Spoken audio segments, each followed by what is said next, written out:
All right, here we are. 2 days after your fight. How do you feel? Feel great.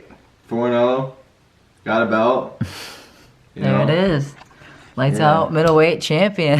It's been No, it feels good. I'm obviously just going for the finish. I'm a finisher. People know that. But I worked my butt off the whole fight, 10 weeks before the fight, to grind him out and do what I did. And I feel like I dominated the fight. I never felt like I was in danger. I had a ton of support, and I capitalized on the opportunity. Eric's a tough guy. He's a veteran. He's got over 30 fights. He's been knocking people out all year, and I dominated him. So I felt really good about that. right. I think people see Eric's record and they, see him as like 50-50 fighter. He's got a ton of fights, got over 30 fights, but he was what, like what was his record before? He's 5-0 this year. He's 9-3 in his last 12. Right. He So, started off his career at 4-12. which is Since crazy. A then. lot of people would have gave up, and it just shows the warrior that he is, that he, saw himself something better than he was showing and worked hard. And like you said, 5-0 this year already. And so, really, you're 3-0 you were 3-0 this year.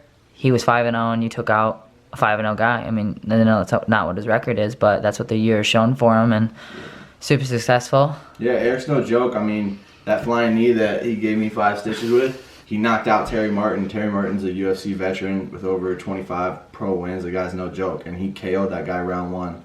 So, I mean, he's not a bad fighter. People get this idea maybe he's this journeyman. He's just a tough dude. He's a good fighter. I mean, and the way you know that is that I'm a good fighter, and it went the distance. Nobody's taken me the distance in my whole career, really. I've had one fight go the distance my whole career. Other than that, I've finished everybody in the first round. That fight was 25 minutes. That's way more than any combined time for all my pro fights. For all my fights, my whole career, amateur or pro, it's a little short, but I pretty much doubled my cage experience for my whole career just in that one fight. So it's a huge learning experience. I think next time you see me in there, you'll see a different Cody, but I'm happy with the way it went. I think it's important to be able to go 25 minutes to show you can do that. And I showed everyone I can do that and keep coming. And most importantly, you showed yourself. Like, that's something that every fighter, I think, questions in their head. Like, yeah, I trained for 3 rounds, but what happens when I have that 5 round? And this was probably the hardest cut you had, too. So the hardest cut you had, plus 5 rounds, you've never done that before, against a vet that just doesn't stop moving, stop giving you problems. And like you said, domination, you won, I would say, every single round easily. So I'm glad you said that. yeah. A couple judges give me that 49-46. I don't know what they were watching, but okay, let's go on. Let's move on. Great fight. I know you have some things you want to say about afterwards the fight, but let's give a little shout out to your sponsors here that helped you get here. For sure. Huge shout out to my sponsors, Motor City Truck Collision. Kevin's a great dude. He's been with me for my last couple fights. Me and him are very similar. He was sitting front row with his son Lincoln, watching the bloodbath. It was pretty cool. Mary Vance over at Champion Choice Nutrition. Like you said, it was one of my toughest weight cuts. I started, I think 10 days out, I was 213. So I was 28 pounds over the weight I needed to be, and not fat. I was in shape. I felt good. So we had to bring that weight down, and got me right on weight. Felt good, rehydrated. I think I was like 205 when I stepped back in the cage. Everything ran smooth. She's been a huge addition to my camp. So I really want to thank her. Integrity Interiors, they've done a lot for me to take stress off of my life. Not only do I work for them, but they make extra steps. They bought a table. They had guys front row cheering me on. It was great to have them out there. My boy Will Finn, Go Cleveland Productions, he's been with me since the amateur days. He couldn't make it out this time. I know he had Christmas with Jess and them and their new baby, but he made my walkout song for this fight. It was sick. I don't know if you guys heard it. We kind of did a little mix-up on the 9 to 5. Everyone knows I come out to 9 to 5. We did a little mix-up. It turned out great. Super appreciative of that guy. And then last but not least, the law offices of Timothy P. McDonald with Heidi Miller, her husband over there. They really take care of me. Did a great job making sure I was stress-free this camp. It was great. It was great having them all out there, having everyone support. They're not just sponsors in that they give me money and tell me they want me to do well. Like, they're at my fight. They're cheering me on. They're seeing me train. And that means a lot to me. They're really a part of my team, and that is something that's pretty special to me. Awesome. In terms of my fight, felt really great all the way up until the fight ended. I think when the fight ended, I knew I won, and I kind of let my emotions get the better of me. The way I acted after the fight isn't really who I am. Well, it might be who I am, but it's not the way I should act. I should never lose my head that way. I should have kept my composure. You know, winning is enough. Brian told me, he said, who cares, man? You won. Who cares? And he was absolutely right. And I kind of lost my head a little bit. For everyone that doesn't know, can you just explain what happened? You know, my game plan was to go in there, grind him out, wrestle him out. That's not the most exciting fight to the casual fan who wants to come see people get knocked out. They want to see blood. They want to see people get hurt, you know, and that's fine. I get that. I get why that's exciting. That's part of our sport.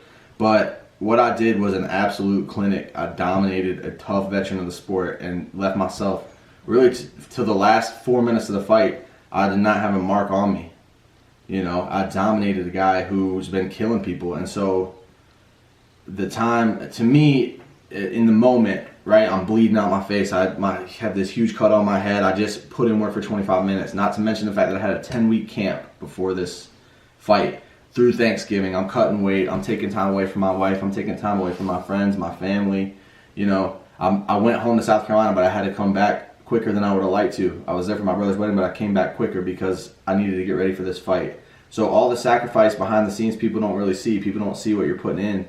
And then, you know, I get up after winning this fight and feeling something I should feel extremely proud about as a 3-0 pro, to beat a guy with 30 pro fights and who's on a 5-fight win streak, and I dominated him, and I should feel great. And all I can hear is people booing me, people saying pretty foul things to my wife, to my team. And at the end of the day, none of that really matters, but in the moment it mattered to me, and I acted in a way I shouldn't, that doesn't really represent the character that I want people to see. Like I said, you know, I know in the post-fight, I didn't really speak the way I've been raised to speak, the way that I'd normally speak. You know, I know, like I said earlier, Kevin and his young son Lincoln are sitting front row. And, you know, I should be thinking about that kid, the kid I'm taking pictures with before the fight. That's me. The guy who's cursing out the crowd after the fight, that's not really me. I let my emotions get the better of me, and that won't ever happen again. But, yeah, so that won't happen again, because I'll just keep my composure. I'll do better. I'll be better. But, yeah, I'm glad I won. You know, yeah. I'm glad I won.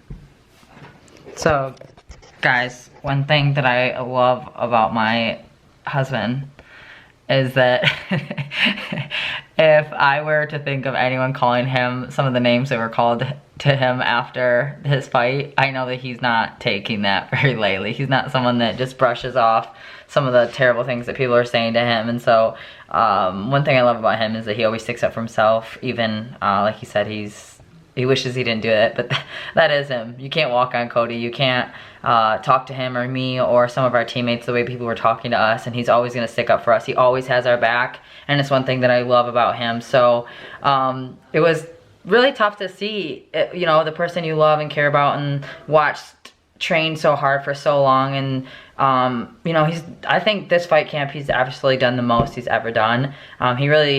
There's been times in other fight camps it would be easy for me to say, hey, we've been at the gym every single night for the last 2 weeks. Can we just stay home tonight and cook food and hang out? And he'd be like, easy, fine, done. But this fight camp, there was not a day off. He wouldn't allow me to suck him into one night alone to enjoy some, you know, just time alone at the house. But he trained really hard. He dieted really great. He worked with Mary the whole time.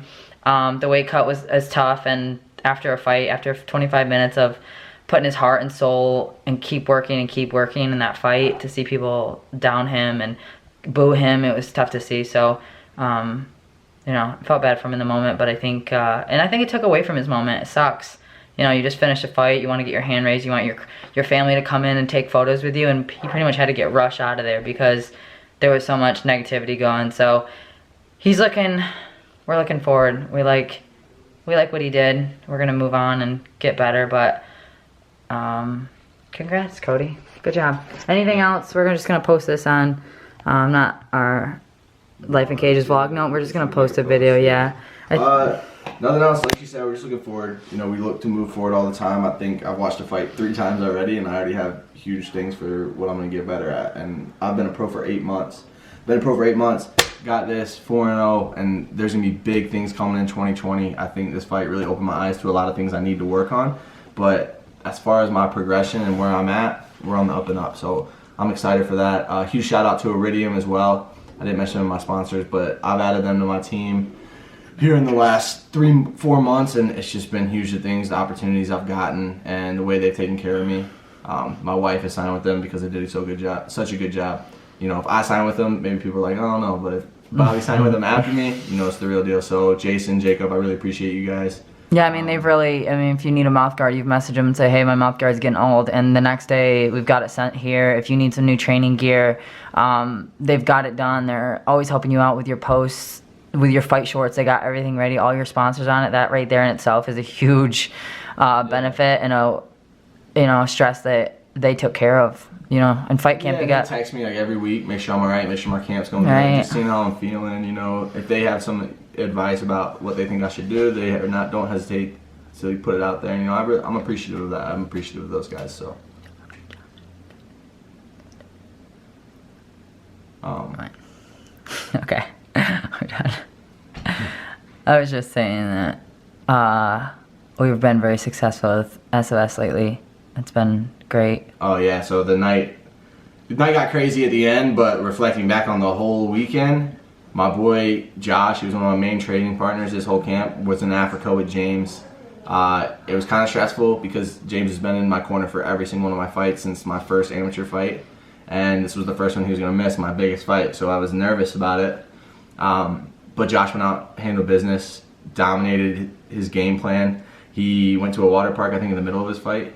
Like he was slipping. Yeah. But no. So they fought outside in Africa. I guess the cage was super new and wet, and he was sliding all over the place. But he dominated a up and coming prospect. Yeah, he had to change up his game plan halfway through the fight because he was slipping so much. He had to take him down. Saw Josh Breason hitting a double leg. Never thought I'd see that. Picking dude up, smashing his head. I was proud of him. You know, that kind of got momentum going. And then Dante Brown, the guy is just on a different level right now than where I've always known Dante is good. Not to take away from him, but he in the last 2-3 months has just been on a completely different playing field, and he dominated a guy who's on a couple fight win streak, was looking like he might be the next guy to challenge for a belt, and lights out, and Dante obliterated him in the first round with grappling. He grappled him and then smashed his head in on the ground. That's insane. So, you know, big ups to him. And then Latavius is just always, you know, he fights every other week and gets wins against guys all the time. So it's good. SFS is doing some good things. I'm excited for that. 2020, like I said, be on the lookout because there's some big things coming.